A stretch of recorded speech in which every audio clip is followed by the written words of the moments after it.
Ladies and gentlemen, I'm sure you'll want to join me in welcoming the 36th President of the Royal Historical Society, Lucy Noakes.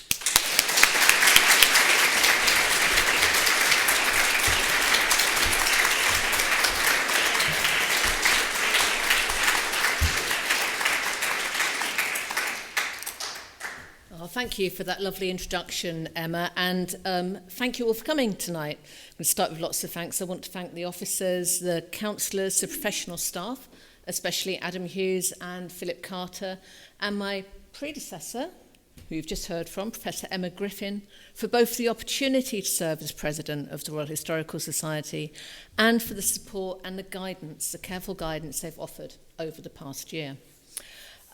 It's both inspiring and slightly terrifying to see so many people here whose work I've admired and drawn upon over the years in the audience, both in person and online. Some of you might see your influence in what follows, which I have to warn you is very much a work in progress. It's a first go at starting to think through a particular issue in a particular time and a particular place. It comes out of the work that I've been doing for the forthcoming book, The People's Victory, which looks at VE Day through the words of a group who I'll be talking about, who wrote for mass observation. And I'm trying to kind of think through some of this, if you like, in a more academic way. So I will very much welcome any comments or questions or suggestions afterwards and then after drinks. I also wanted to just warn you very quickly that there is one slide that's got, it's a content warning, that's got an offensive image and language, so I won't be leaving that up for very long, okay? So, as Emma said, much of my work has focused on the experience and the memory of the First and Second World Wars. But my talk tonight, though, is going to concentrate on memory making in a particular time and place. And I'm going to focus on how some British people, those writing for the social survey organisation Mass Observation, were beginning to remember the Second World War as it came to its gradual and partial ends. I want to think about how these memories were being formulated in the middle months of 1945 and how they used these to guide their responses to the instabilities and uncertainties of the immediate post-war moment. And I'm talking about these against the backdrop of the wave of remembering the Second World War that was such a potent element of the Brexit debates in Britain, as a way of trying to think about the appeal of memory making for individuals in times of collective uncertainty and instability. But first, though, I want to briefly explain how I became so interested in memory and about ideas of the past rather than just history. I shouldn't say just history, but alongside history. Just history. I have to start with a small confession. I kind of became a historian without really intending to. I struggled for a long time to see any connection between the stories from history that I really enjoyed, that I loved, both from my own family and from fiction in films and novels and television, and the relatively dry studies of causation and consequence that shaped my academic experience of the subject at school and sixth form. People like me, as far as I could see, seemed to be absent from studies of Sir Robert Walpole, the causes of the First World War and the origins of imperial trade routes, important though I could see each of these were in shaping the world that we live in.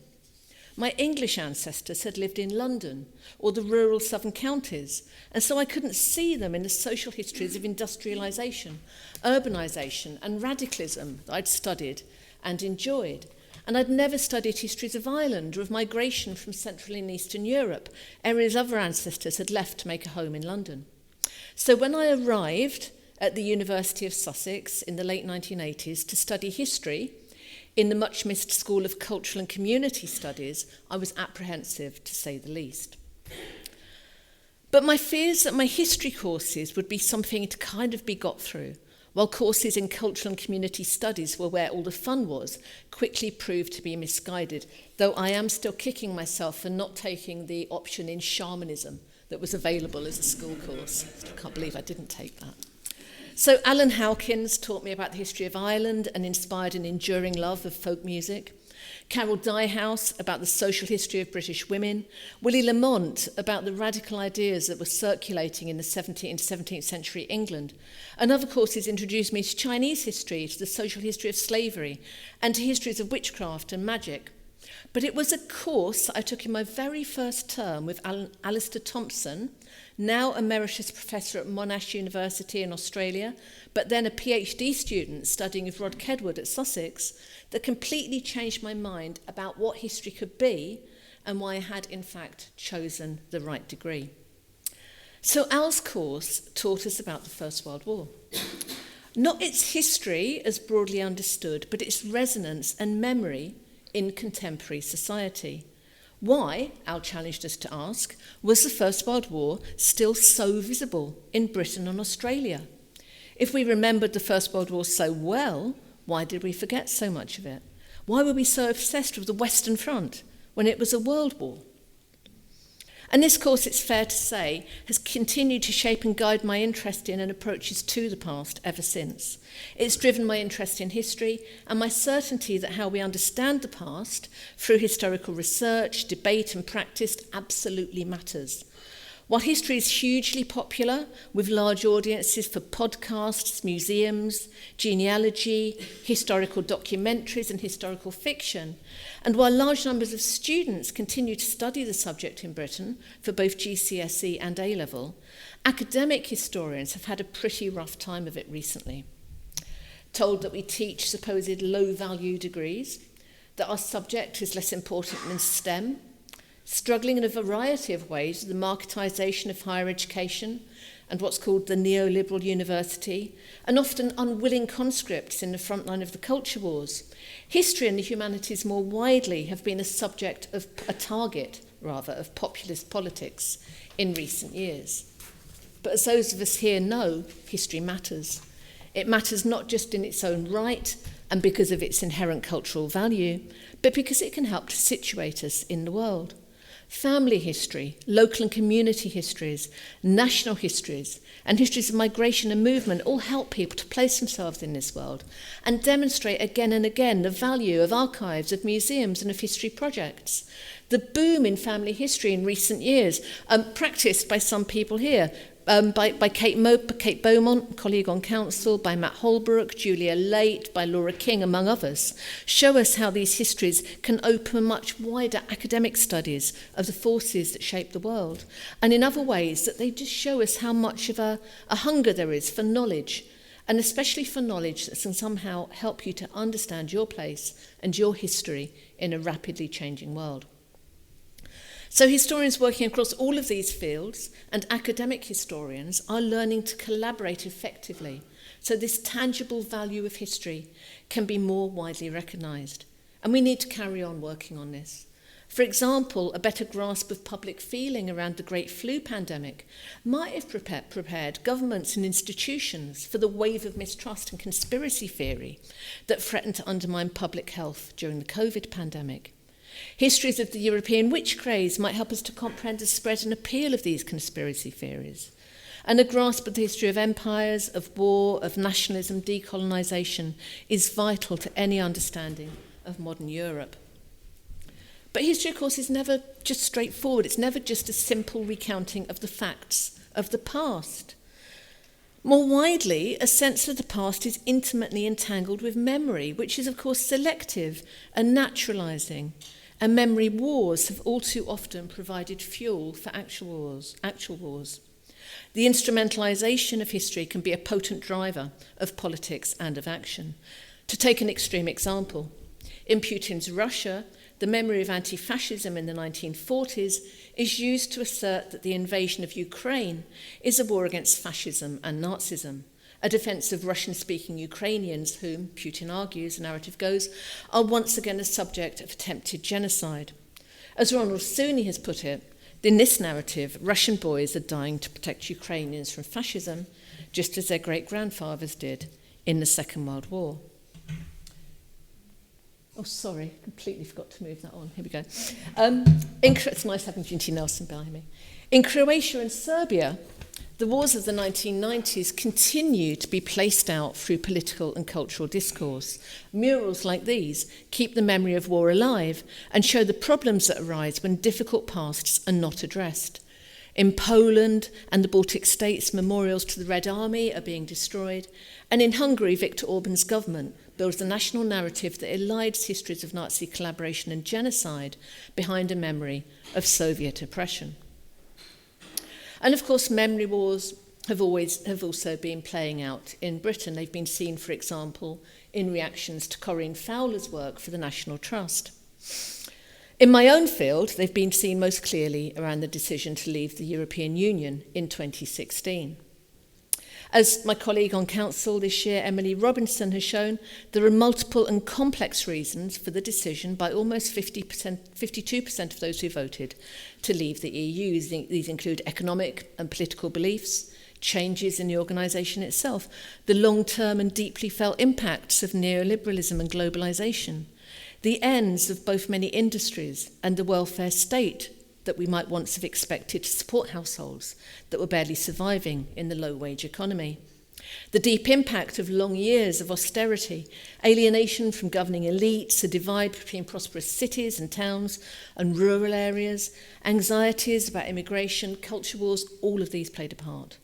But a key strand that ran through the debates of 2016 and the long years of negotiation and argument that followed was an emotionally powerful and attractive memory of the Second World War. And I'm just going to put this slide up really as a reminder of really how strange it is that in this country we have such fond memories of the Second World War, which is this lovely slide from Our World in Data shows us is so far and away the largest killer of people, animals, all living things and environments in the modern world.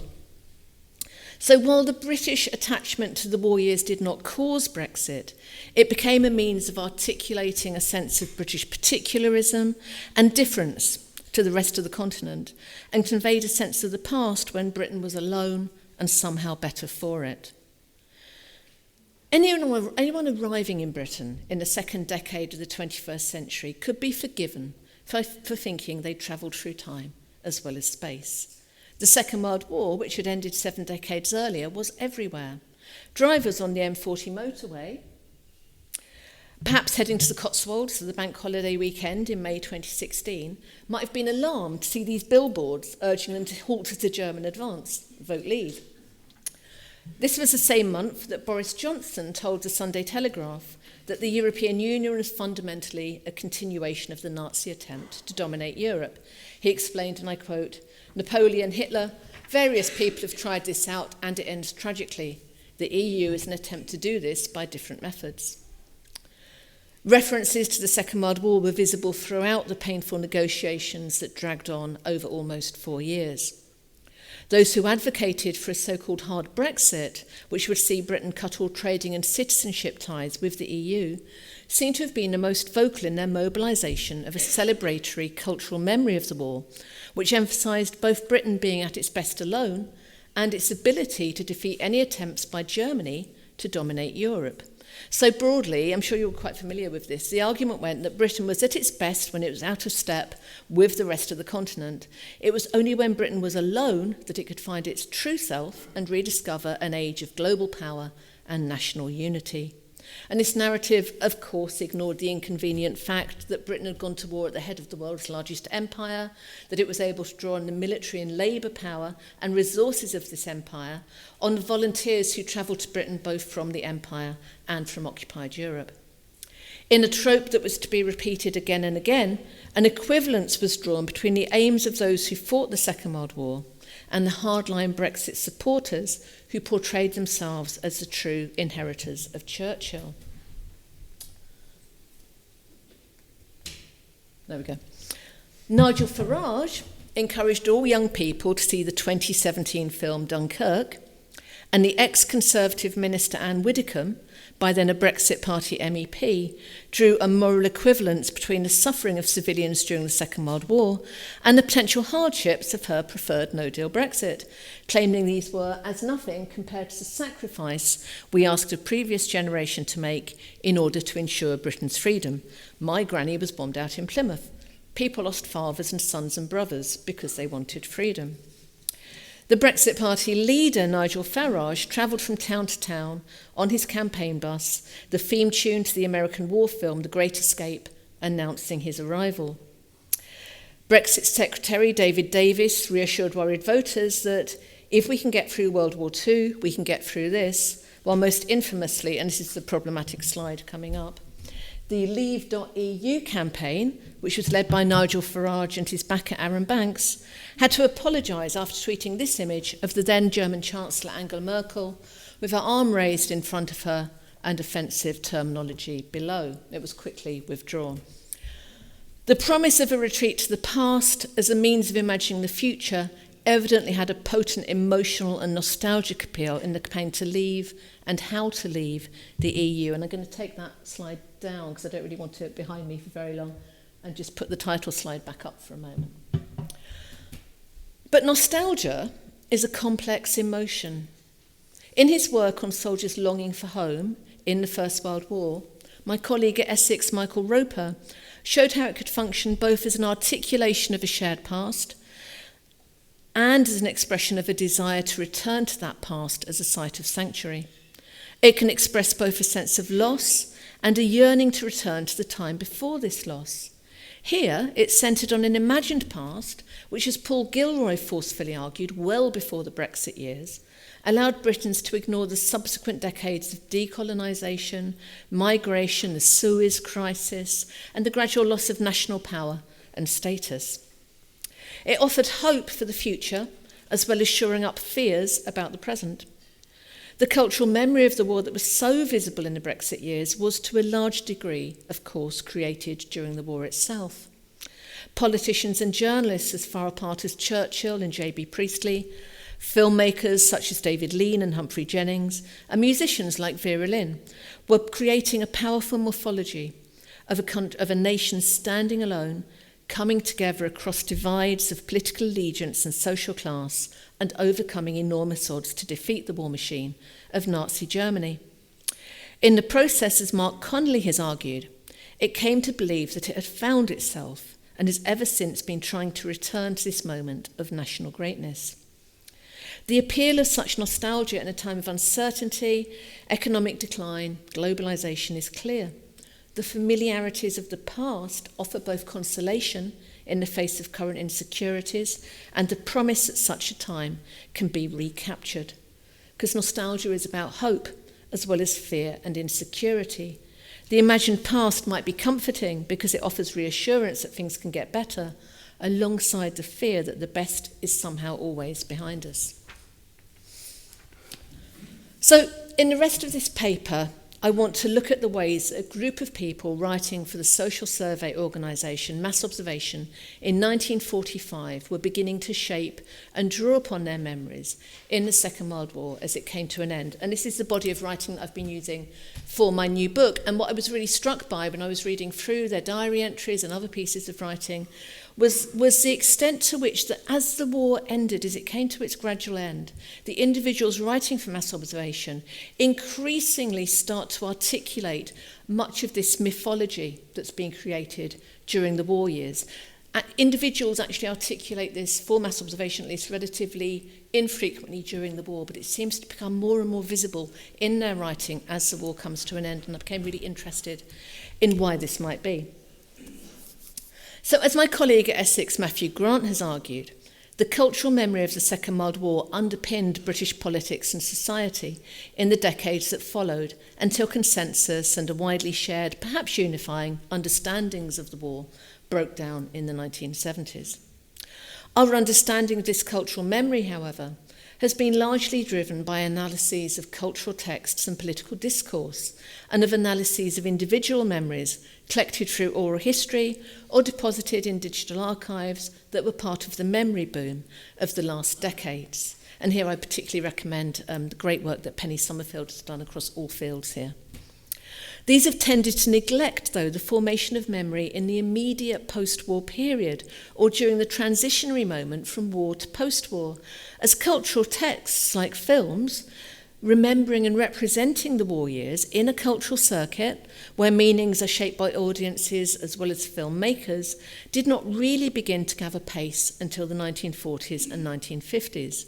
The two critically and commercially successful films most associated with the war, and two of my personal favourite films ever, to emerge as the conflict ended, Powell and Pressburger's A Matter of Life and Death, and David Lean's admittedly more tangentially war-related Brief Encounter, show a more complex relationship with the recent past than these later texts, giving more space to experiences of loss and even grief, and foregrounding tensions between individual desire and collective responsibility. So what happens then if we turn our gaze to that strange interregnum moment and to the people who'd lived through the war? How were they beginning to remember the war as it moved from experience to memory, and as Britain and the world began the often difficult transition from the apparent certainties and sympathies of wartime to the more complex negotiations of the post-war? And more tentatively, can a study of the memory work being done by people experiencing a time of uncertainty and instability in the mid-1940s tell us anything about the effective appeal of the past for many during our more recent and turbulent times?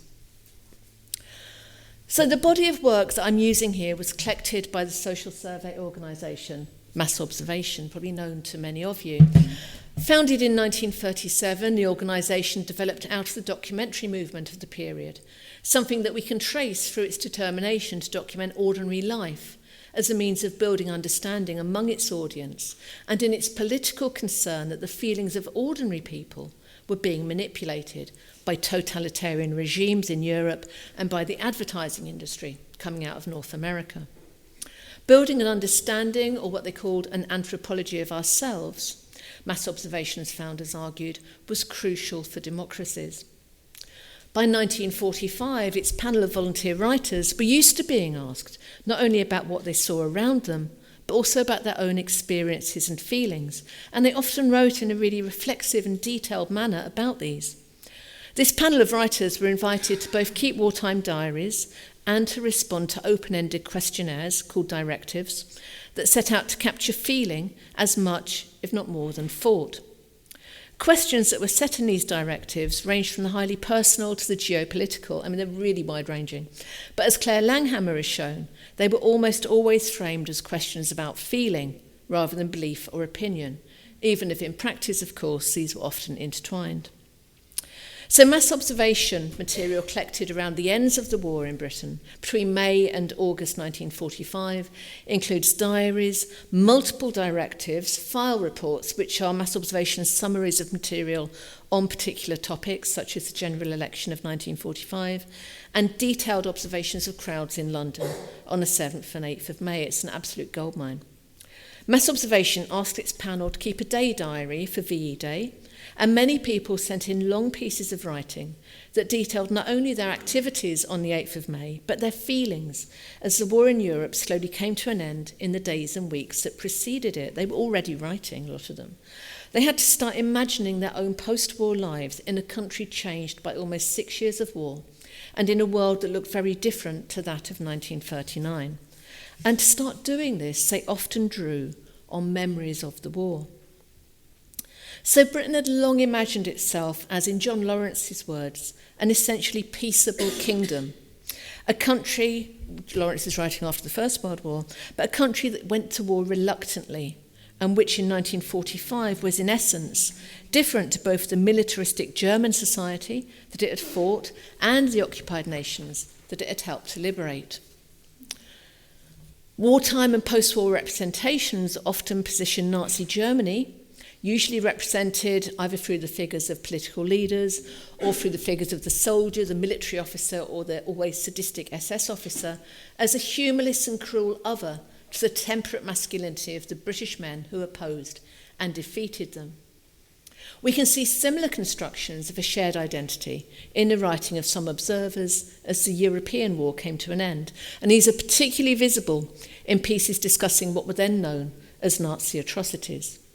So Richard Dimbleby's report on the liberation of Belsen on the 15th of April 1945, Pathé newsreel footage of the camp, and a Daily Express exhibition of photos from the camps that was held just down the road in Trafalgar Square meant that more people became aware of the genocidal actions of the Nazi regime in the weeks just before VE Day. While some found this destabilising and struggled to incorporate this new knowledge into their sense of the world, for others it was a straightforward validation of their own and their country's war. So one 55-year-old man at the top there explained it was ghastly. It makes you want to get out there and do the same. It makes me feel proud to have 2 fighting sons to rid the world of Nazism. A retired mass observation diarist at the bottom from South London wanted Britain to mete out a similar punishment, suggesting the country should put our German prisoners under the same conditions. Nothing else will make those subhuman beasts realise it is wrong to torture other folk in such cruel ways. Most of the people whose views were recorded by mass observation believed all Germans must have known about and were thus complicit in conditions inside the camps. And many were so angered that they wanted immediate and often bloody retribution. Suggested punishments ranged from all able-bodied Germans being put to work rebuilding the continent, to mass castration, wiping the country off the map, or simply shooting every German. And despite these lurid revenge fantasies, at least one woman felt that such atrocities were difficult to comprehend for British people, commenting, "No English person can imagine human beings would resort to such acts of barbarity." And I'm sure you've all noticed the slippage there between Britain and England. It's really, really common in this period. Read George Orwell's Lion and the Unicorn if you want to see it in action. Outside of the immediate anger and revulsion expressed by those who'd recently seen evidence of Nazi atrocities, however, some of those writing from mass observation made a point of distinguishing joy or relief at the coming peace from delight in the defeat of Germany. A woman from County Durham distinguished between Britain and the rest of the continent as the European war ended, explaining how, "I think of Europe and all the cleaning up there will be." Even as her husband, who she described as angry, suggested the best solution was, and I quote, "to fasten up the Germans in their own country after taking the able-bodied to work in devastated lands. He says, if they cannot feed themselves, let them die." In contrast, a woman in her 60s was worried about, and I quote, "the suffering there must now be on the continent, the great bitterness and humiliation the German people have now to endure. How they must hate us." Nella Last, probably mass observation's best-known diarist, was worried that people were not seeing the horror that is Germany. Millions of homeless are adrift in the very essence of the word. No home, no work, sanitation, water, light or cooking facilities, and untold dead to bury. We cannot draw a circle or build a wall around Germany and let them stew in their own juice. The poison will spread. In all of these responses and others, though, Britain is positioned as other to Nazi Germany and to occupied Europe. Coverage of the liberation of Belsen emphasised a wider pattern of atrocity and war crime over the emerging evidence of its genocidal nature, and slightly later coverage of Japanese war crimes, especially against British prisoners of war, likewise represented in a very racialised way Japanese soldiers and guards as uniquely sadistic. Any concerns that there were about the brutalising nature of war and its impact particularly on returning servicemen, as discussed by Alan Allport in his great book on this, could it be in part negated by the reassuring idea that temperate, peace-loving Britain would be returning to its natural state, unlike its barbaric, sadistic enemy others. Thus, even as an awareness about the genocidal brutality of wartime spread across the world, British people were able to reassure themselves that their country was different. It was separate from the rest of Europe, and by its very nature, opposed to the crimes against humanity that had been such a central element of the war years for so many. Even as the war ended, Britain was remembering its conflict as essentially unique. Asked to keep a diary on VE Day, many observers took the opportunity to not just describe what they did that day, but also to reflect back on the war years. VE Day was framed in part by the new and emerging body of knowledge about the barbarity of the Nazi regime and the concentration camps, with the first detailed Soviet report on the liberation of Auschwitz reported in the Times on VE Day. And such knowledge perhaps informed the nostalgia that some observers were starting to express for the war years and for the heightened emotion and sense of unity and purpose that they were now associating with the war. In Coventry, a middle-aged woman at the top there described how the drawn-out and long-expected nature of the end of the European war contrasted poorly for her with the excitement and heroism of the war years, particularly the dramatic events of 1940. She said, "Victory has been so certain for so long, it's getting familiar. Life goes on as usual. We actually forget to turn on the news. The one thing that still thrills me speechless is June 1940, little boats of Dunkirk, and August 15th, September 15th, 1940, Battle of Britain." At the bottom there, you can see the words of a young man from South London who'd been conscripted for the army and who was worried about his future. And he was already nostalgic for some elements of the war and the changes the war had brought about in Britain. He wrote, "I'd enjoyed the war because I felt I was fighting for something worthwhile, or rather against something. I felt important up till now. I was afraid I should wake up in the morning and find myself back in 1939, with all the pleasure of my wartime experiences and the friends that I'd gained, proving to be nothing but a long dream." In nearby Brockley, South London, the diary of a young mother conveys a similar sense of unreality, combined with a gentle nostalgia for the war years. She felt, and I quote, that it was all an illusion maybe, as that the years of war had been something that I had dreamed. But a walk up to a local viewing point with a friend later on the evening of the 7th of May to look for bonfires reminded her of the war, as the glow in the sky reminded me of other nights when the glow had been the aftermath of a raid. Just west of London, a chicken farmer was feeling nostalgic for the heightened emotions and sense of unity that she was coming to associate with wartime. She wondered why, on the eve of VE Day, she couldn't feel the sort of excitement she felt she was expected to. She wrote, "For some reason I feel hard to analyse. I felt a profound depression. Was glad, naturally, that the guns had ceased, that no more lives in Europe at any rate were being lost, but could not get up any sense of rejoicing. As for 1940, those were exhilarating days. I was carried on a wave of exultation. Why then, on the eve of V-Day, could I feel nothing but a dull depression?" Going out into her garden to watch a thunderstorm later that night, she found herself in tears.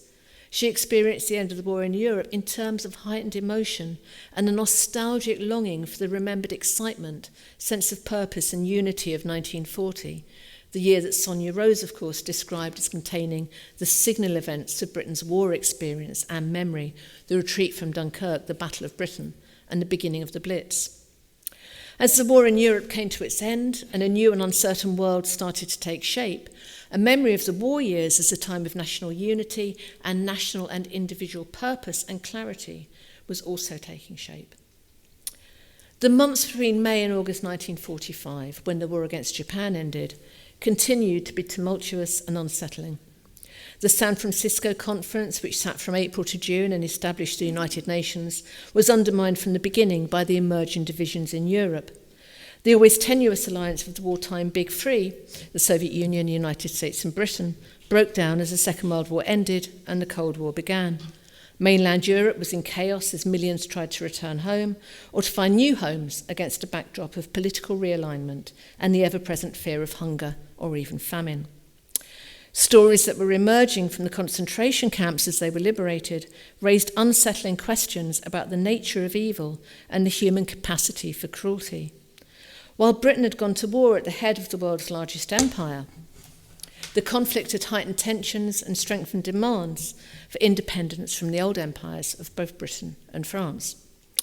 In Britain, the general election of July 1945 had returned a new Labour government, delivering both hope that it would enact the reforms proposed by the Wartime Beveridge Report, and by concurrent fears among some that this new government would take the wealth and property of the wealthier sections of society, or that the costs of reconstruction would mean the promised reforms would be undeliverable.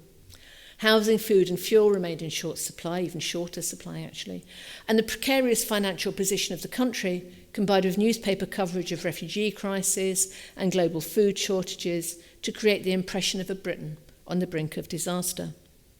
In August 1945, the use of atomic weapons against Japan by the United States both ended the Second World War and ushered in an age in which the individual, valorised as an active citizen in wartime Britain, could be forcefully reminded of their own impotence and lack of autonomy. So how did mass observers draw upon and remember the war years as they sought to come to terms with this new age of uncertainty and anxiety?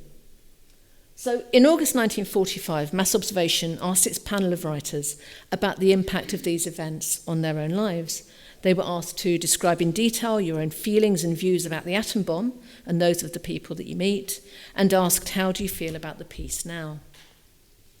And the responses show us not only how, as Claire Langhammer has shown in her analysis of replies to this directive, people were unsettled by this powerful new weapon, but also how they both made use of their memories of the known, experienced Second World War to try and understand this, and how the use of the atom bomb shifted their understandings of the war and the immediate post-war moment. And it was, while it ended the Second World War, it was also, vastly unsettling.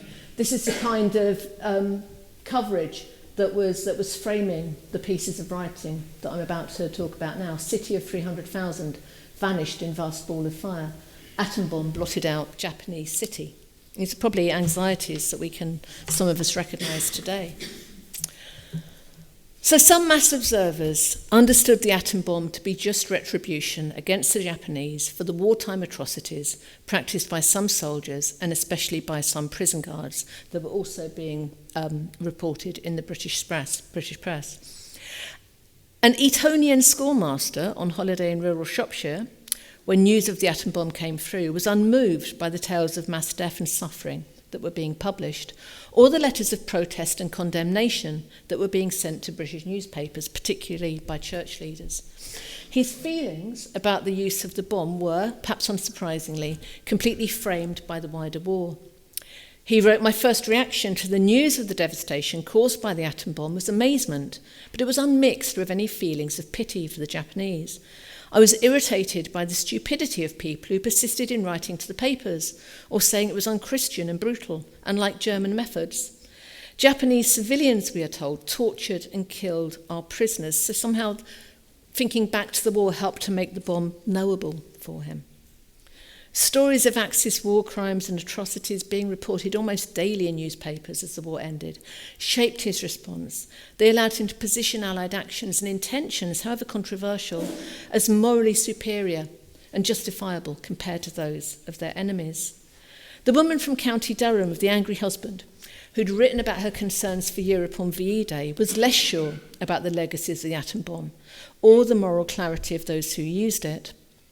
Although she'd eventually expressed a feeling of thankfulness and happiness as the war in Europe ended back in May, the use of this new unknown weapon destabilised both her sense of the future and her understanding of the war overall. She wrote about her increasing confusion and anxiety in this transitionary period, apologising for a self-perceived lack of clarity by explaining that, and I love this, "My poor brain is cluttered with all sorts of stuff. It's like my string bag, which my untidy family has so muddled and mixed up that I cannot get it sorted out." Although she found some clarity when thinking about the atom bomb's impact on British prisoners, talking of her husband, she said, "We said save our own men at the expense of all the Japs." She couldn't maintain this when thinking into the future, writing, "I read that this may be used to make life easier, power and drive vehicles, etc. But will it be safe? Is it going to be too much? Will the earth disintegrate?" And she sort of tails off, "Sufficient unto the day is the evil thereof. My mind refuses." So any certainty about the future that her experiences and memory of the war had allowed her disappeared when confronted with this terrifying new weaponry, and she struggled to maintain a sense of composure that she'd expressed in her earlier pieces of writing for Mass Observation. For others, the use of the new bomb served to make their memories of the war more stable and perhaps more comforting. A young secretary living on the Wirral had written movingly on VE Day of a celebratory bonfire that had been set on wasteland where a house had previously stood. Then she wrote in great detail about the family that had lived there and the members of the family that had been killed and their deaths when it suffered a direct hit in a bombing raid. Writing in May, she'd felt out of step with those celebrating around her. worried about a false peace and feeling that if Britain did not remember the horrors of war, then this country deserves all the desolation and damnation that will result from the short-sighted stupidity of its people. But the atom bomb, however, came to frame her personal memories of wartime bombing raids and their victims, which had emphasised suffering and death above the stoicism and good humour that were already such a core element of the remembered Blitz spirit. The use of nuclear weapons against Japan allowed her to reshape her discordant memories of wartime, allowing her to understand the horrors of the war as somehow knowable and even comforting in relation to this new weaponry. She moved backwards and forwards in time in her response, remembering how frightened she'd been of air raids and how an H.G. Wells novel, probably The World Set 3, published in 1914, which had described the destruction of Paris by new weapons, had frightened her before. She wrote, "I was comforted, thinking to myself, such bombs would never be invented in my lifetime." But this sense of stability, of a knowledge of the limits of war, was shaken by the atom bombs. And she wrote, "When the news of the first atom bomb raid on Japan was announced, my first thoughts were again of the gory description in that book by H.G. Wells. I was again shaken with horror. Such bombs had been invented in my lifetime." So this new weaponry somehow made the war more knowable and stable for her, and perhaps allowed her to construct a narrative of the war years that was less out of step with the popular memory of the war emerging in this period than her comments on VE Day would suggest. But she also thought the power and enormity of the new weaponry had made people, and I quote, apathetic, no longer interested in the subject. And she went on perceptively to write, "The cigarette shortage and food queuing is a far more important subject than tuppenny horrors such as atom bombs, of which they know little." This sense that the immediacies of life and all of its challenges were more important to people and more likely to shape their views in geopolitical events over which they had no control was shared by mass observation itself, which estimated in 1947 that 3 out of 5 of their writers were pessimistic about the future. Personal experience, of course, shaped both memories of the war years and the ways that in turn these memories helped to inform feelings about the present. And some mass observers, especially women, drew on these wartime experiences to express a memory of the war that was starting to seem, in many ways, to women particularly, preferable to the post-war present. Rather than drawing on pleasant memories of wartime drudgery, many were instead already remembering the war years in terms that are familiar to us today, emphasising a sense of purpose and fulfilment. A housewife was already missing this sense of purpose and fulfilment that she'd found during the war. She wrote, not going forward, oh, there we go. Is that the right one? Yes. She wrote, "Now and again I suddenly realise that peace is here, not something to wait for, like the bombs falling. Then I feel so mad that I'm of no help. I'm just a housewife with no outlet for constructive work. Things will be very little altered for me. I have no one to return from the war. It's all very difficult to imagine we have peace. Then I smile to myself when I think, well, after all, we have got a Labour government to lead us along in peace. Surely it must be a better peace than I'd ever hoped. But I still cannot see the wood for the trees." In Thornaby on Tees, a teacher found herself missing the sense of a shared purpose that she'd found in wartime and longing for, a quote, "a mission, something new and positive to work for." In Leeds, a woman who felt herself trapped in an unhappy marriage, and the following year she was writing about hopes for a divorce, felt the war had changed her. She wrote, "I'm glad we had a war for one reason. It's shaken me out of a state of single-mindedness. Now I see things and people face to face, as it were, and I wouldn't have missed it for anything. Whether I was sheltering for 6 hours in the basement of the Spotted Cow from the bombs above," I assume that was the pub, "or sleeping with my torch in my hand, or running like hell to the other end of the hospital train on which I worked for the milk for my afternoon cup of tea, 1/4 of a mile away, or whether we'd had a siren-free night and I'd slept like a log for once, whether or not I was doing any of those things, I lived every minute of the war." That's her underlining.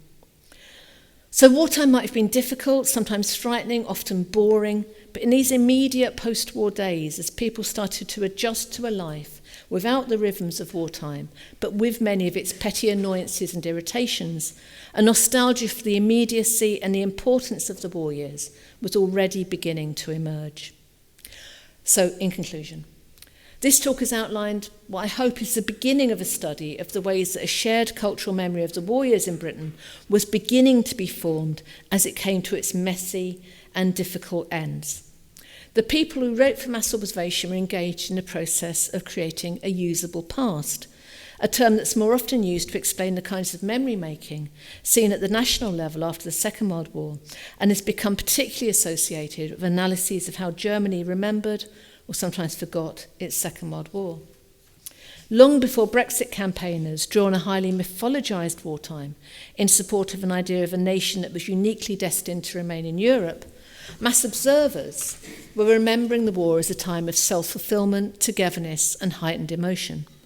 The cultural memory of the war that's been so visible in our recent troubled times may have its origins in the myth-making of the war itself, but for many of those navigating the unpredictable and disorientating period when war became post-war, it had a deep purchase, offering them a means of orienting themselves and beginning to make sense of this very different world and their place in it. So many writers have spent many hours analysing the reasons behind the vote to leave the EU in 2016 and the role that the memory of the war played in this vote. I want to conclude by suggesting that we study the thoughts, feelings and crucially memories of those who experienced the war if we want to understand the power of a nostalgia for the war years today. In 1945, as in 2016, an emotionally charged nostalgia for the apparent certainties of the Second World War offered a means of navigating an unstable, unsettling, unpredictable world. Thank you.